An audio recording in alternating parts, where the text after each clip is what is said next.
भाग 11 शोक की नगरी और आनंद का बीज। प्रस्तावना हुक। पिछले भाग में सोमदत्त ने अपने कट्टर शत्रु धनंजय को क्षमा करके ये साबित कर दिया कि वो अब एक पूर्ण साधक बन चुका है। लेकिन बुद्ध की पाठशाला में अभी एक और बड़ा पाठ बाकी था। बुद्ध ने सोमदत्त को एक ऐसी रहस्यमयी नगरी में जाने को कहा जहाँ के लोग खुशियों से नफरत करते थे और केवल दुखों को ही अपना जीवन मान चुके थे। क्या सोमदत्त उस पत्थर दिल नगरी में शांति का फूल खिला पाएगा? आइए जानते हैं इस 11वें भाग में। कहानी बुद्ध का आदेश। बुद्ध ने सोमदत्त को बुलाया और कहा, सोमदत्त, अब समय आ गया है कि तुम अपनी शांति की परीक्षा संसार के बीच करो। यहाँ से कुछ दूर एक नगर है जिसका नाम है शोकपुर। वहाँ के लोग वर्षों से एक गहरे अवसाद और नकारात्मकता में डूबे हुए हैं। वे मानते हैं कि जीवन केवल दुख का नाम है और जो मुस्कुराता है उसे वे पापी समझते हैं। जाओ और वहां आनंद का बीज बोकर आओ। सोमदत्त जब उस नगर की सीमा पर पहुंचा तो उसे एक अजीब सा भारीपन महसूस हुआ। गलियां सुनसान थीं, घर काले और धुंधले रंगों से रंगे थे और जो इक्का दुक्का लोग दिखाई दे रहे थे उनके चेहरे पर गहरी निराशा थी। शोकपुर का नियम। जैसे ही सोमदत्त ने एक चौराहे पर बैठकर बुद्ध का ध्यान लगाना शुरू किया, वहां के कुछ लोग जमा हो गए। वे सोमदत्त के शांत और मुस्कुराते चेहरे को देखकर क्रोधित होने लगे। वहां का एक मुखिया आगे आया और बोला, ए सन्यासी, इस नगर में शांति और मुस्कुराहट वर्जित है। क्या तुम्हें पता नहीं कि जीवन एक सजा है? यहाँ हंसना उन पूर्वजों का अपमान है जो दुखों में मरे हैं। अपनी यह मुस्कान कहीं और ले जाओ।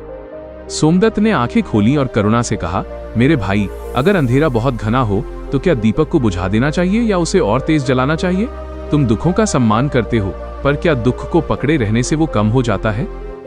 सोमदत्त का प्रयोग। मुखिया ने उसे कैद करने की धमकी दी, पर सोमदत्त ने एक शर्त रखी। उसने कहा, मुझे केवल 3 दिन दे। अगर इन 3 दिनों में मैंने आपके नगर का एक भी आंसू कम नहीं किया तो मैं खुद इस नगर की काल कोठरी में जीवन भर के लिए चला जाऊंगा। पहले दिन सोमदत्त ने उन लोगों के बीच जाकर उनके दुखों को सुना। उसने कोई उपदेश नहीं दिया, बस उन्हें बोलने का मौका दिया।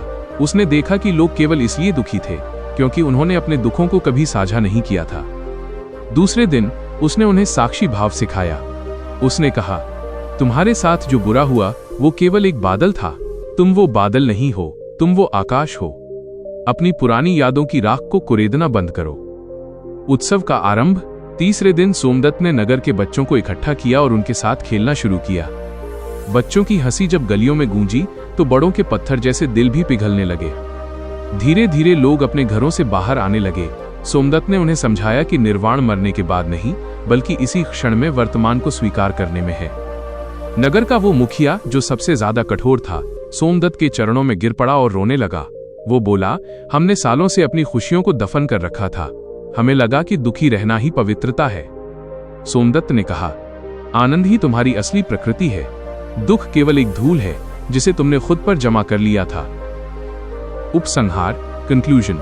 दोस्तों, सोमदत्त ने आज शोकपुर को आनंदपुर में बदल दिया। उसने सिखाया कि हमारी खुशी किसी बाहरी परिस्थिति पर नहीं, बल्कि हमारे नजरिए पर निर्भर करती है। लेकिन क्या सोमदत्त की ये सफलता उसे किसी नए संकट में डाल देगी? क्या कोई है जो सोमदत्त की इस बढ़ती ख्याति से जल रहा है? अगले भाग पार्ट 12 में हम देखेंगे कि कैसे एक मायावी सुंदरी सोमदत्त के संयम की परीक्षा लेने आती है। क्या सोमदत्त अपने ब्रह्मचर्य और साधना को बचा पाएगा? भाग 12, माया का जाल और अडिगमन। प्रस्तावना हुक। पिछले भाग में सोमदत्त ने शोकपुर की उदासी को आनंद में बदल दिया। लेकिन जब एक साधक का नाम बढ़ने लगता है तो उसकी परीक्षा भी कठिन होती जाती है। अब तक सोमदत्त ने क्रोध, लोभ और मृत्यु के भय को जीता था, लेकिन आज उसके सामने खड़ी होगी काम और सुंदरता की माया। क्या सोमदत्त वासना के उस भंवर से बच पाएगा जो बड़े बड़े ऋषियों को ले डूबा? आइए जानते हैं इस 12वें भाग में। कहानी एक षड्यंत्र। शोकपुर में सोमदत्त की ख्याति से पड़ोसी राज्य के कुछ भ्रष्ट पंडित और व्यापारी जलने लगे थे। उन्हें लगा कि अगर ये साधु ऐसे ही लोगों को जगाता रहा तो उनका अंधविश्वास का धंधा बंद हो जाएगा। उन्होंने सोमदत्त के चरित्र को गिराने के लिए आम्रपाली जैसी ही एक अत्यंत रूपवती नर्तकी जिसका नाम माया था को एक बड़ी रकम देकर भेजा। माया हर कला में निपुण थी। वो एक शाम सोमदत्त की कुटिया पर पहुंची। उस समय सोमदत्त संध्या के ध्यान की तैयारी कर रहे थे। सौंदर्य का प्रहार। माया ने अपनी मीठी आवाज में कहा, हे श्रेष्ठ साधु, मैं रास्ता भटक गई हूं और रात घनी हो रही है। क्या आप एक अबला स्त्री को अपनी शरण में स्थान देंगे? सोमदत्त ने आंखें खोलीं। उनके सामने संसार की सबसे सुंदर स्त्री खड़ी थी, जिसके वस्त्रों से चंदन की खुशबू आ रही थी और आंखों में आमंत्रण था। सोमदत्त शांत रहे और बोले, पुत्री, ये कुटिया सभी के लिए है, तुम वहां कोने में विश्राम कर सकती हो। पूरी रात माया ने अपनी अदाओं से सोमदत्त का ध्यान भटकाने की कोशिश की। वो उनके करीब आकर बैठ गई और कहने लगी, आप क्यों इस जवानी को पत्थरों के बीच बर्बाद कर रहे हैं? मेरे साथ चलिए, मेरे पास महल है, सुख है। जीवन का आनंद ध्यान में नहीं, प्रेम और भोग में है। सोमदत्त का अनोखा उत्तर। माया ने सोमदत्त का हाथ पकड़ने की कोशिश की। सोमदत्त विचलित नहीं हुए। उन्होंने माया की आंखों में देखा। उन आंखों में कोई वासना नहीं, बल्कि वैसी ही ममता थी जैसी एक पिता की अपनी संतान के लिए होती है। सोमदत्त बोले, माया, तुम जिसे सुंदरता कह रही हो, वो केवल एक त्वचा का आवरण है। क्या तुमने कभी सोचा है कि इसके भीतर क्या है? इसके भीतर रक्त, मांस, हड्डियां और मलमूत्र है। कुछ वर्षों में ये त्वचा ढीली पड़ जाएगी, झुर्रियां आ जाएंगी और ये शरीर मिट्टी हो जाएगा। मैं उस सुंदरता को देख रहा हूं जो कभी मरती नहीं, जो आत्मा की है। सोमदत्त ने आगे कहा, तुम यहाँ मुझे अपनी माया में बांधने आई हो, पर सच तो यह है कि तुम खुद अपनी ही बनाई बेड़ियों में कैद हो। तुम दूसरों के आकर्षण पर निर्भर हो, जबकि मैं खुद में पूर्ण हूं। माया का आत्मसमर्पण। माया के पैर कांपने लगे। उसने आज तक केवल पुरुषों की हवस देखी थी। पहली बार वो किसी ऐसे व्यक्ति के सामने थी जिसने उसके शरीर के पार उसकी पीड़ा को देख लिया था। उसे लगा जैसे उसकी आत्मा के ऊपर से पर्दा हट गया हो। वो फूट फूट कर रोने लगी और उसने वो सारा सच उगल दिया कि उसे किसने भेजा था। वह सोमदत्त के चरणों में गिर गई और बोली, मुझ पापिनी को क्षमा करें। मैं आपको गिराने आई थी, पर आपने मुझे उठा दिया। क्या मुझे भी शांति मिल सकती है? सोमदत्त ने उसे उठाया और कहा, अंधेरा चाहे कितना भी पुराना हो, एक छोटा सा दीपक उसे खत्म कर देता है। आज से तुम मेरी शिष्या हो, नर्तकी नहीं।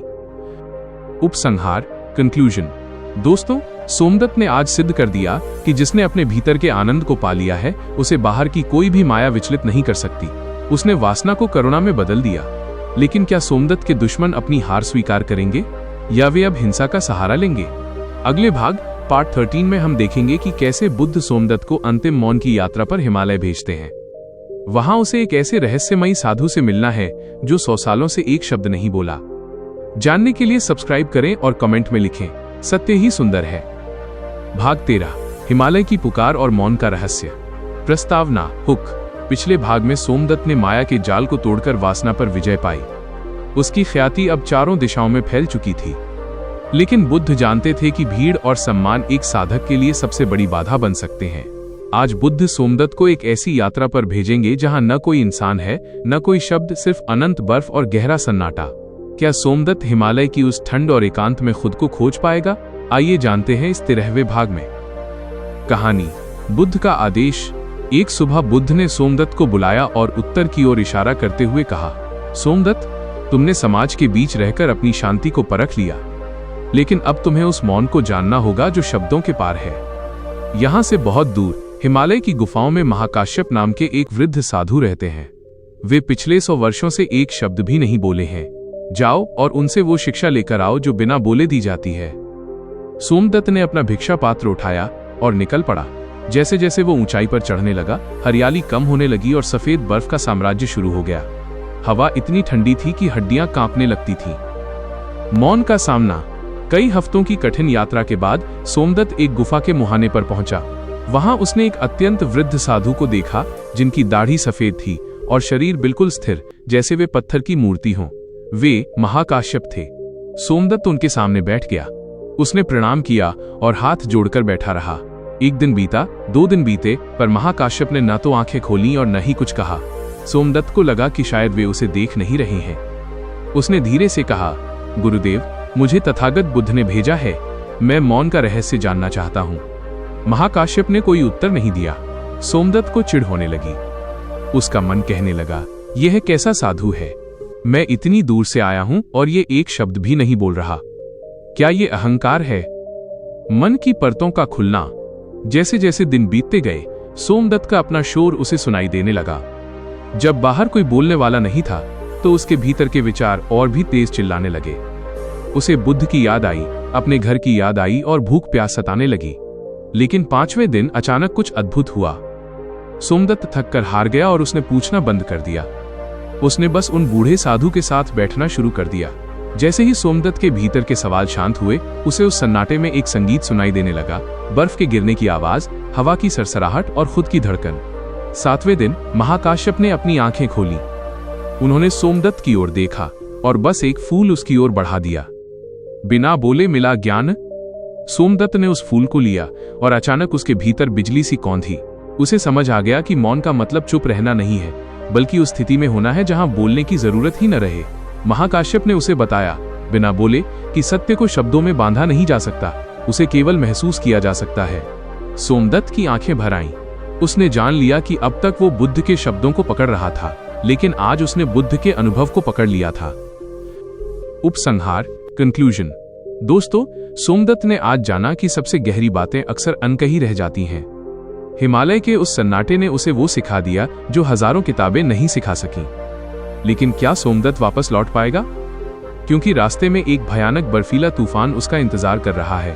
अगले भाग पार्ट 14 में हम देखेंगे कि कैसे सोमदत्त प्रकृति के प्रकोप के बीच अपनी जान बचाता है और कैसे एक बर्फीला तेंदुआ उसे करुणा का एक नया पाठ पढ़ाता है। जानने के लिए सब्सक्राइब करें और कमेंट में लिखें गहरा मौन। भाग 14, बर्फीला तूफान और करुणा की गर्जना। प्रस्तावना, हुक। पिछले भाग में सोमदत्त ने हिमालय की ऊंचाइयों पर मौन का रहस्य समझा, लेकिन ज्ञान का असली परीक्षण तब होता है जब जान जोखिम में हो। आज सोमदत्त का सामना न केवल बर्फीले तूफान से होगा, बल्कि एक ऐसे शिकारी से होगा जिसे प्रकृति का सबसे निर्दयी जीव माना जाता है। क्या सोमदत्त की अहिंसा उसे मौत के मुंह से बचा पाएगी? आइए जानते हैं इस 14वें भाग में। कहानी, प्रकृति का क्रोध।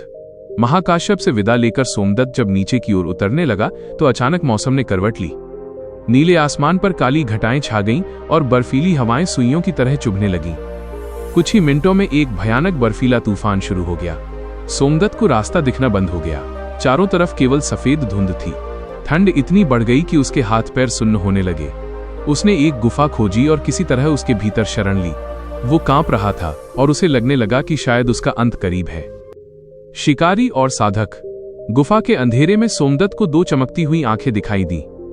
एक विशाल बर्फीला तेंदुआ, स्नो लेपर्ड, वहां पहले से ही मौजूद था। वो घायल था और उसके पंजे से खून बह रहा था। जैसे ही उसने सोमदत्त को देखा, वो जोर से गरजा। सोमदत्त जमसा गया। एक तरफ बाहर मौत जैसा तूफान था और भीतर साक्षात मौत खड़ी थी। उसके मन में विचार आया, क्या मैं भागूं? पर बाहर जाना आत्मघाती था। तब सोमदत्त को बुद्ध की सीख याद आई, डर वहीं होता है जहां मैं होता हूं। अगर मैं नहीं तो डर किसका? उसने अपनी आंखें बंद कर लीं और वहीं बैठ गया। उसने तेंदुए से डरने के बजाय उसे करुणा भेजनी शुरू की। उसने मन ही मन कहा, हे वनराज, तुम भी मेरी तरह पीड़ा में हो। यह गुफा तुम्हारी है, मैं तो बस अतिथि हूं। अहिंसा का चमत्कार। अजीब बात थी, जैसे जैसे सोमदत्त का मन शांत हुआ, तेंदुए की गर्जना धीमी हो गई। वो घायल तेंदुआ धीरे धीरे सोमदत्त के करीब आया। सोमदत्त ने महसूस किया कि तेंदुए को ठंड लग रही थी और उसका घाव जम रहा था। बिना किसी डर के सोमदत्त ने अपनी शाल का एक हिस्सा उस घायल जीव की ओर बढ़ा दिया। वो तेंदुआ, जो किसी भी इंसान को फाड़ सकता था, सोमदत्त की शांति के प्रभाव में आकर उसके पास दुबक कर बैठ गया। सोमदत्त ने अपनी गर्मी से उस जीव को सहारा दिया और तेंदुए के शरीर की गर्मी ने सोमदत्त को जमने से बचा लिया। पूरी रात वे दोनों शिकारी और साधक एक दूसरे का सहारा बनकर उस गुफा में रहे। सोमदत्त ने जान लिया कि करुणा की भाषा मनुष्य ही नहीं, पशु भी समझते हैं। तूफान के बाद सुबह जब तूफान थमा और सूरज निकला तो तेंदुआ उठ खड़ा हुआ।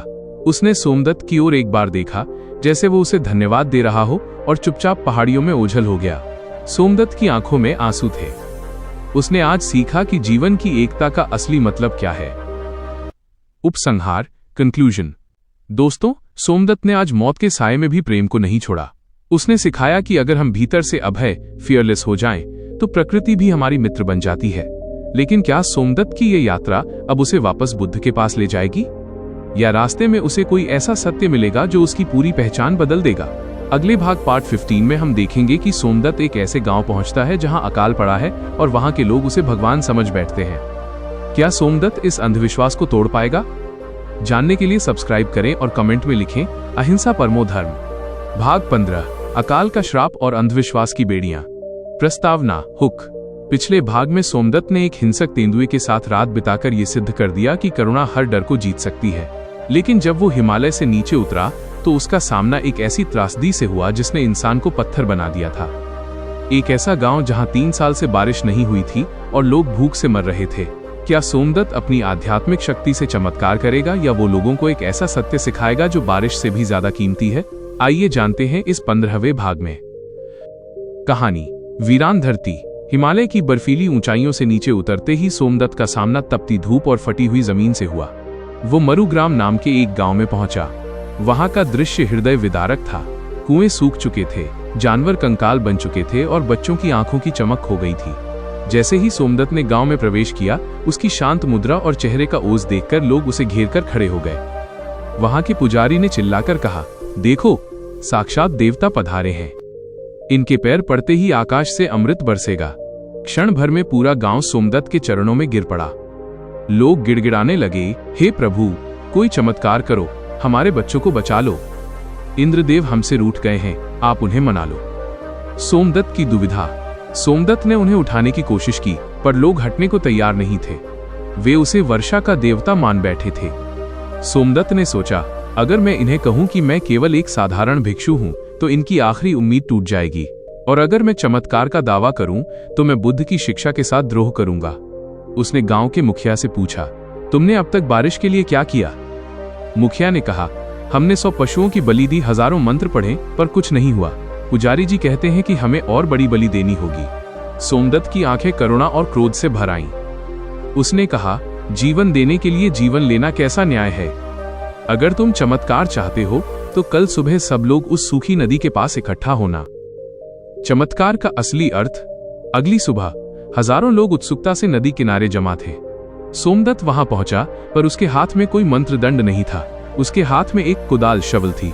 पुजारी ने पूछा, यह क्या है सन्यासी, क्या तुम मंत्र नहीं पढ़ोगे? सोमदत्त ने कहा, ईश्वर उन्हीं की मदद करता है जो अपनी मदद खुद करते हैं। इस नदी के सूखने का कारण केवल बारिश न होना नहीं है, बल्कि पहाड़ से आने वाले रास्ते का पत्थरों से भर जाना है। प्रकृति ने रास्ता रोक दिया है और तुम बलि दे रहे हो।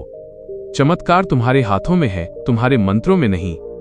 सोमदत्त ने खुद मिट्टी खोदना शुरू किया। पहले तो लोग हैरान रहे, पर फिर धीरे धीरे एक एक करके पूरा गांव मिट्टी हटाने के काम में जुट गया। 3 दिनों तक सोमदत्त और गांव वालों ने मिलकर उस पुराने जल स्रोत को साफ किया जो मलबे में दबा था। प्रकृति का उपहार। जैसे ही रास्ता साफ हुआ, पहाड़ की ऊंचाइयों पर रुका हुआ पानी धीरे धीरे रिसने लगा और सूखी नदी की कोख फिर से गीली हो गई। और उसी शाम, जैसे प्रकृति सोमदत्त के श्रम से खुश हो गई हो, काले बादल घिर आए और झमाझम बारिश होने लगी। लोग नाचने लगे, चमत्कार हो गया, सन्यासी ने बारिश बुला दी। सोमदत्त ने मुस्कुराते हुए कहा, यह मेरा चमत्कार नहीं, तुम्हारी मेहनत और एकता का फल है। अंधविश्वास की बलि मत चढ़ाओ, कर्म की आहुति दो। उपसंहार, कंक्लूजन। दोस्तों, सोमदत्त ने आज सिखाया कि असली आध्यात्मिकता कर्म से भागना नहीं, बल्कि सही कर्म करना है। उसने एक पूरे गांव को अंधविश्वास के जाल से निकाल दिया। लेकिन सोमदत्त की ये बढ़ती लोकप्रियता अब राज दरबार तक पहुंचने वाली है। क्या राजा उसे अपना गुरु बनाएगा या अपना कैदी? अगले भाग पार्ट 16 में हम देखेंगे कि कैसे राजा सोमदत्त को एक असंभव पहेली सुलझाने की चुनौती देता है। अगर सोमदत्त हार गया तो उसे देश निकाला दे दिया जाएगा।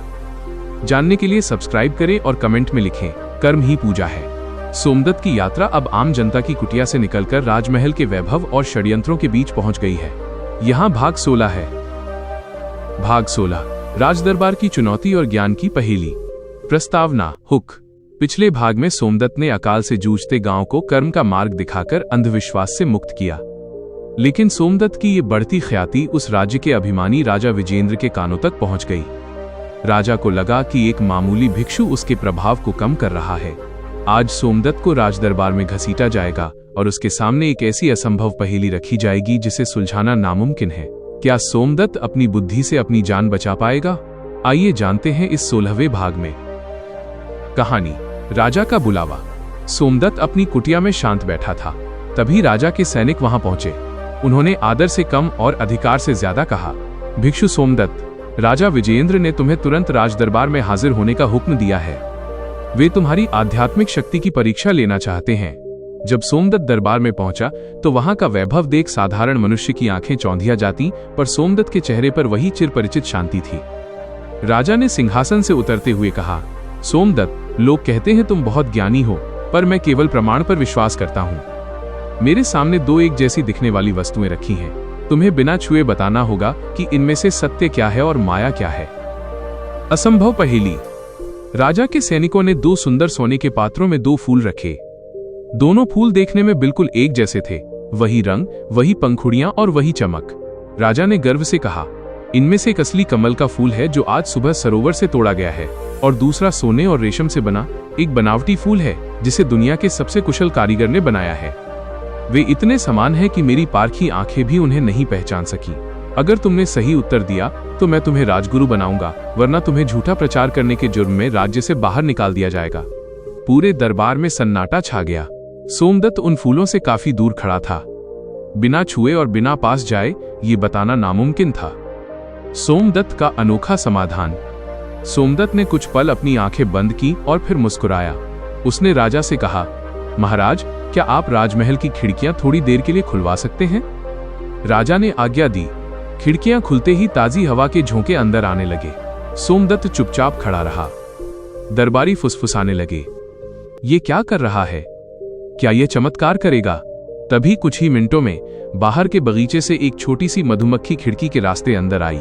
वो दरबार में चारों ओर घूमी और फिर बिना किसी दुविधा के दाहिनी ओर रखे हुए फूल पर जाकर बैठ गई। सोमदत्त ने झुककर प्रणाम किया और कहा, महाराज, दाहिनी ओर वाला फूल सत्य है और बाईं ओर वाला माया। सत्य की जीत। राजा हैरान रह गया। उत्तर बिल्कुल सही था। उसने पूछा, ये तुमने कैसे किया? सोमदत्त ने शांत स्वर में कहा, महाराज, सत्य को पहचानने के लिए आंखों की नहीं, प्रकृति के गुणों की जरूरत होती है। बनावटी फूल कितना भी सुंदर क्यों न हो, वो मधुमक्खी की प्यास नहीं बुझा सकता। सत्य में हमेशा सार होता है, जबकि माया केवल दिखावा है। जो प्रकृति से जुड़ा है वो सत्य को अपने आप पहचान लेता है। राजा का अहंकार चूर चूर हो गया। उसने अपनी तलवार नीचे रख दी और सोमदत्त के चरणों में बैठ गया। उपसंहार, कंक्लूजन। दोस्तों, सोमदत्त ने आज सिद्ध कर दिया कि बुद्धि और प्रकृति का साथ हो तो बड़ी से बड़ी चुनौती जीती जा सकती है। उसने राजा को राजमहल की दीवारों से बाहर झांकना सिखा दिया। लेकिन क्या सोमदत्त राजगुरु बनना स्वीकार करेगा, या वो फिर से अपनी फकीरी की राह चुन लेगा? अगले भाग पार्ट 17 में हम देखेंगे कि राजा सोमदत्त को रोकने के लिए स्वर्ण नगरी का लालच देता है। क्या सोमदत्त इस सोने के पिंजरे में फंस जाएगा? जानने के लिए सब्सक्राइब करें और कमेंट में लिखें, सत्य ही सार है। सोमदत्त की यात्रा अब अपने सबसे कठिन प्रलोभन के सामने है। यहाँ भाग 17 है। भाग 17, स्वर्ण नगरी का मोह और साधु का संकल्प। प्रस्तावना, हुक। पिछले भाग में सोमदत्त ने अपनी बुद्धि से राजा की असंभव पहेली को सुलझाकर पूरे दरबार को चकित कर दिया। राजा विजयेंद्र अब सोमदत्त के चरणों में थे, लेकिन राजा का प्रेम कभी कभी जंजीर बन जाता है। आज राजा सोमदत्त को रोकने के लिए स्वर्ण नगरी और अपार संपदा का लालच देंगे। क्या सोमदत्त इस सोने के पिंजरे में कैद हो जाएगा या वो अपनी फकीरी की राह पर अडिग रहेगा? आइए जानते हैं इस 17वें भाग में। कहानी, सोने का पिंजरा। राजा विजयेंद्र ने सोमदत्त के सम्मान में एक विशाल भोज का आयोजन किया। राजा ने सोमदत्त से विनती की, हे महान साधक, आपके ज्ञान ने मेरी आंखें खोल दी हैं। मैं चाहता हूं कि आप यहीं रुकें। मैं आपके लिए एक स्वर्ण नगरी बनवाऊंगा, जहां के स्तंभ शुद्ध सोने के होंगे और फर्श कीमती रत्नों से जड़ा होगा। आप यहाँ के राजगुरु होंगे और आपकी हर आज्ञा पूरा राज्य मानेगा। राजा ने सोमदत्त को राजमहल के उस हिस्से में दिखाया जहां खजाने के संदूक भरे पड़े थे। हीरों की चमक और सोने की खनक किसी भी इंसान का ईमान डिगा सकती थी। सोमदत्त का मौन उत्तर। सोमदत्त ने उस अगाध धन को वैसे ही देखा जैसे कोई रास्ते में पड़े पत्थरों को देखता है। उन्होंने राजा से पूछा, महाराज, क्या ये सारा सोना मुझे उस शांति की गारंटी दे सकता है जो मुझे पीपल के पेड़ के नीचे मिलती है? क्या ये रत्न मेरी नींद को और गहरा बना सकते हैं? राजा भावुक होकर बोले, नहीं गुरुदेव, पर इससे आप हजारों गरीबों की मदद कर सकते हैं। आप यहाँ रहकर धर्म का प्रचार कर सकते हैं। सोमदत्त मुस्कुराए और राजा को राजमहल की छत पर ले गए। वहां से पूरा नगर दिखाई दे रहा था। सोमदत्त बोले, महाराज, अगर मैं इस महल में रुक गया तो मैं उस जनता से कट जाऊंगा जिसे मेरी सबसे ज्यादा जरूरत है। एक गुरु स्वर्ण नगरी में नहीं, बल्कि उन लोगों के दिलों में बसता है जो अंधेरे में है। सोना और चांदी केवल मिट्टी है जिसे हमने अपनी चाहत से कीमती बना दिया है। विदाई का क्षण। सोमदत्त ने अपना वही पुराना भिक्षा पात्र उठाया और राजसी वस्त्रों को हाथ तक नहीं लगाया। राजा ने बहुत रोकने की कोशिश की, पर सोमदत्त का संकल्प पहाड़ जैसा अडिग था। उन्होंने राजा से कहा, महाराज, असली दान वो नहीं जो आप मुझे दे रहे हैं, बल्कि असली दान वो है जो आप अपनी पकड़ को छोड़कर अपनी प्रजा को न्याय और प्रेम के रूप में देंगे। मैं यहाँ रुकने के लिए नहीं बल्कि आपको जागृत करने आया था। जैसे ही सोमदत्त राजमहल के मुख्य द्वार से बाहर निकले, सूरज की सुनहरी किरणें उन पर पड़ी। वे बिना पीछे मुड़े अपनी अगली यात्रा पर निकल पड़े। राजा ने दूर तक उन्हें जाते देखा और पहली बार उसे महसूस हुआ कि असली सम्राट वो नहीं जो सिंहासन पर बैठा है, बल्कि वो है जिसके पास कुछ न होकर भी सब कुछ है। उपसंहार, कंक्लूजन। दोस्तों, सोमदत्त ने आज हमें सिखाया कि स्वतंत्रता से कीमती कोई धन नहीं है। उन्होंने सोने के पिंजरे के बजाय खुले आकाश को चुना। लेकिन क्या सोमदत्त की ये सादगी उसे अगले बड़े संकट से बचा पाएगी? क्योंकि अगले मार्ग पर एक रहस्यमयी गुफा है जहां के बारे में कहा जाता है कि जो वहां जाता है वो कभी वापस नहीं आता। अगले भाग पार्ट 18 में हम देखेंगे कि सोमदत्त उस अंधेरी गुफा में प्रवेश करते हैं जहां उनका सामना उनके अपने ही अतीत के डरों से होगा। क्या सोमदत्त उस अंधेरे को चीर पाएंगे? जानने के लिए सब्सक्राइब करें और कमेंट में लिखें, आजादी ही असली धन है। सोमदत्त की ये यात्रा अब स्थूल जगत से निकलकर सूक्ष्म और मनोवैज्ञानिक स्तर पर पहुंच गई है। यहाँ भाग 18 है। भाग 18, मायावी गुफा और स्वयं का सामना। प्रस्तावना, हुक। पिछले भाग में सोमदत्त ने सोने की नगरी और राजसी सुखों को एक झटके में ठुकरा दिया, ये साबित करते हुए कि एक सच्चे साधक के लिए स्वतंत्रता ही सबसे बड़ा धन है। लेकिन अब उनके मार्ग में एक ऐसी मायावी गुफा आने वाली है जिसे लोग स्मृति गुफा कहते हैं। कहा जाता है कि इस गुफा में कोई बाहरी दुश्मन नहीं, बल्कि इंसान की अपनी ही यादें और दबे हुए डर उसे पागल कर देते हैं। क्या सोमदत्त अपने मन के इस अंधेरे जाल से बाहर निकल पाएंगे? आइए जानते हैं इस 18वें भाग में। कहानी, गुफा का प्रवेश। राजमहल से विदा लेकर सोमदत्त उत्तर की दिशा में बढ़ रहे थे। तभी उन्हें एक विशाल और अंधेरी गुफा मिली। स्थानीय लोगों ने उन्हें चेतावनी दी थी, महाराज, इस गुफा में मत जाइएगा। यहाँ पत्थर नहीं बोलते, यहाँ आपकी अपनी परछाइयां आपसे बातें करती हैं। जो यहाँ गया वो अपने ही अतीत के बोझ तले दबकर रह गया। सोमदत्त मुस्कुराए और बोले, जिसने भीतर का उजाला पा लिया हो उसे बाहर के अंधेरे से क्या डर। जैसे ही सोमदत्त ने गुफा के भीतर कदम रखा, वहां का तापमान अचानक गिर गया। गुफा के भीतर एक अजीब सी गूंज थी। सोमदत्त ध्यान की मुद्रा में बैठ गए। यादों का हमला। कुछ ही देर में सोमदत्त को लगा जैसे गुफा की दीवारें गायब हो गई हैं।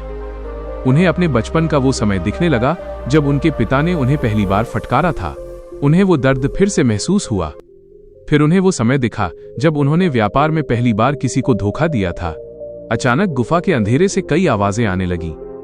वे आवाजें सोमदत्त की अपनी ही थीं। सोमदत्त, तू महान नहीं है, तूने केवल भागना सीखा है। तूने अपनी पत्नी को छोड़ा, अपने पिता को तड़पता छोड़ा।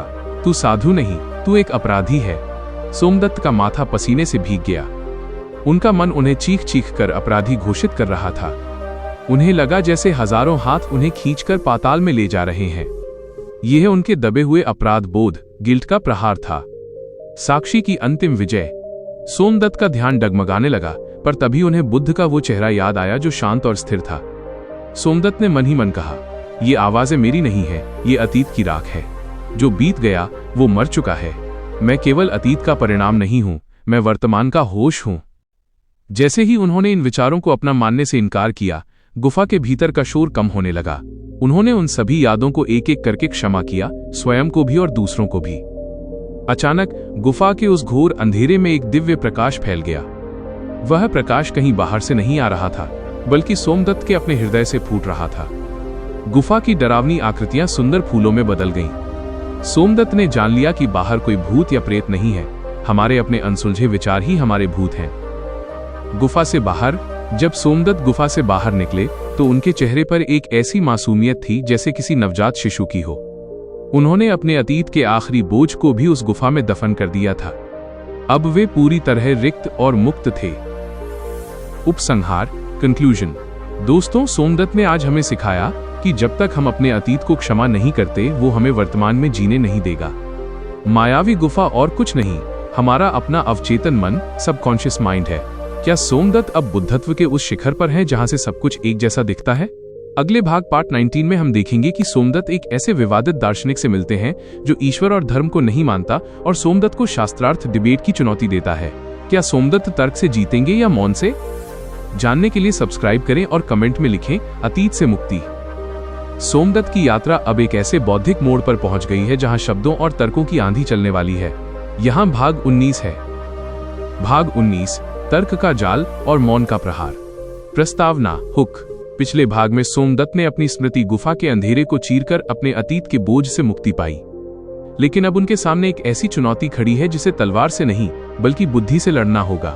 सोमदत्त का सामना होने जा रहा है महान दार्शनिक तर्कानंद से, जो ईश्वर, धर्म और आत्मा को केवल कल्पना मानते हैं। तर्कानंद ने हजारों पंडितों को हराया है। क्या सोमदत्त अपनी शांति को तर्कों की कसौटी पर बचा पाएंगे? आइए जानते हैं इस 19वें भाग में। कहानी शास्त्रार्थ की चुनौती। सोमदत्त जब एक नदी के किनारे विश्राम कर रहे थे, तब वहां तर्कानंद का काफिला रुका। तर्कानंद अपने समय के सबसे प्रखर विद्वान थे। उनका मानना था कि जिसे सिद्ध न किया जा सके उसका कोई अस्तित्व नहीं है। सोमदत्त की शांति को देखकर तर्कानंद को लगा कि यह एक और अंधविश्वासी साधु है। उन्होंने चुनौती दी, ए भिक्षु, लोग कहते हैं तुमने बुद्ध से सत्य सीखा है। मैं कहता हूं सत्य केवल वो है जो इंद्रियों से दिखे। क्या तुम मुझे अपनी आत्मा दिखा सकते हो? क्या तुम ईश्वर का प्रमाण दे सकते हो? अगर नहीं तो स्वीकार करो कि तुम लोगों को भ्रमित कर रहे हो। हजारों लोग इस शास्त्रार्थ को देखने के लिए जमा हो गए। सोमदत्त शांत रहे और मुस्कुराकर बोले, विद्वान मित्र, क्या आप सत्य को बहस से जीतना चाहते हैं या अनुभव से? तर्क बनाम मौन। तर्कानंद ने हजारों श्लोक और तर्क दिए। उन्होंने सिद्ध कर दिया कि मृत्यु के बाद कुछ नहीं बचता और ध्यान केवल मन का एक छलावा है। सोमदत्त पूरे समय चुपचाप सुनते रहे। जब तर्कानंद बोलकर थक गए तो उन्होंने चिल्लाकर पूछा, तुम चुप क्यों हो? क्या तुम्हारे पास मेरे तर्कों का कोई जवाब नहीं है? मेरी जीत सिद्ध हो चुकी है। सोमदत्त उठे और बड़े प्रेम से तर्कानंद के पास जाकर बैठ गए। उन्होंने तर्कानंद का हाथ अपने हाथ में लिया और पूछा, मित्र, क्या आप अपनी माता से प्रेम करते हैं? तर्कानंद चौंक कर बोले, हाँ अवश्य, पर इसका यहाँ क्या लेना देना? सोमदत्त ने पूछा, क्या आप उस प्रेम को तर्कों से सिद्ध कर सकते हैं? क्या आप मुझे उस प्रेम का वजन या रंग दिखा सकते हैं? अगर आप उसे दिखा नहीं सकते तो क्या मैं मान लूं कि वो प्रेम झूठा है? अनुभव की श्रेष्ठता। तर्कानंद निरुत्तर हो गए। सोमदत्त ने आगे कहा, चीनी के स्वाद पर हजारों साल बहस की जा सकती है, लेकिन एक बूंद जीभ पर रखते ही बहस खत्म हो जाती है। सत्य बहस का विषय नहीं, चखने का विषय है। आप पानी के बारे में सब कुछ जानते हैं, पर आपकी प्यास जानने से नहीं, पीने से बुझेगी। आपने ग्रंथों को पढ़ा है, मैंने स्वयं को पढ़ा है। सोमदत्त ने तर्कानंद से आंखें मूंदकर बैठने को कहा। उन्होंने कहा, बस 5 मिनट के लिए अपने इन हजारों तर्कों को किनारे रख दें और केवल अपनी सांस को देखें। वहां वह सत्य है जिसके लिए शब्द छोटे पड़ जाते हैं। दरबार और तर्कानंद के बीच एक गहरा सन्नाटा छा गया। पहली बार तर्कानंद को एहसास हुआ कि उनकी बुद्धि तो बहुत विशाल है, पर उनका हृदय बिल्कुल खाली है। उन्होंने सोमदत्त के आगे सिर झुका दिया। उपसंहार, कंक्लूजन। दोस्तों, सोमदत्त ने आज सिखाया कि ज्ञान केवल सूचनाओं को जमा करना नहीं है, बल्कि सत्य का अनुभव करना है। तर्क हमें केवल द्वार तक ले जा सकते हैं, लेकिन भीतर जाने के लिए मौन की जरूरत होती है। क्या सोमदत्त अब पूर्णता को प्राप्त कर चुके हैं? अगले भाग पार्ट 20 में हम देखेंगे कि सोमदत्त की यात्रा का सबसे बड़ा मोड़ आता है। उन्हें बुद्ध का अंतिम संदेश मिलता है, जो उन्हें वापस उसी जगह बुलाता है जहां से सब शुरू हुआ था। क्या सोमदत्त अपने घर लौटेंगे? जानने के लिए सब्सक्राइब करें और कमेंट में लिखें, सत्य एक अनुभव है। सोमदत्त की ये यात्रा अब अपने एक महत्वपूर्ण पड़ाव पर पहुंच गई है, जहां से इस पूरी कहानी का चक्र पूरा होने वाला है। यहाँ भाग 20 है। भाग 20, घर की वापसी और अंतिम बोध। प्रस्तावना, हुक। पिछले भाग में सोमदत्त ने तर्क और बुद्धि के सबसे बड़े शिखर तर्कानंद को मौन और अनुभव से पराजित किया। अब तक सोमदत्त ने पहाड़, जंगल, राजमहल और गुफाएं सब देख लिया था, लेकिन बुद्ध का एक संदेश उसे वापस उसी जगह बुला रहा था जिसे वो सालों पहले छोड़ आया था, उसका अपना घर। क्या सोमदत्त अब अपने परिवार के सामने एक पुत्र की तरह खड़ा होगा या एक बुद्ध की तरह? क्या उसका पुराना संसार उसे फिर से अपनी ओर खींच लेगा? आइए जानते हैं इस 20वें भाग में। कहानी, बुद्ध का संदेश। एक सुबह जब सोमदत्त नदी के किनारे ध्यान कर रहा था, बुद्ध का एक प्रिय शिष्य उसके पास आया। उसने कहा, सोमदत्त, तथागत ने तुम्हें याद किया है। उनका संदेश है कि अब तुम्हारी शिक्षा का अंतिम अध्याय तुम्हारे उसी घर में पूरा होगा जहां से तुम भाग कर आए थे।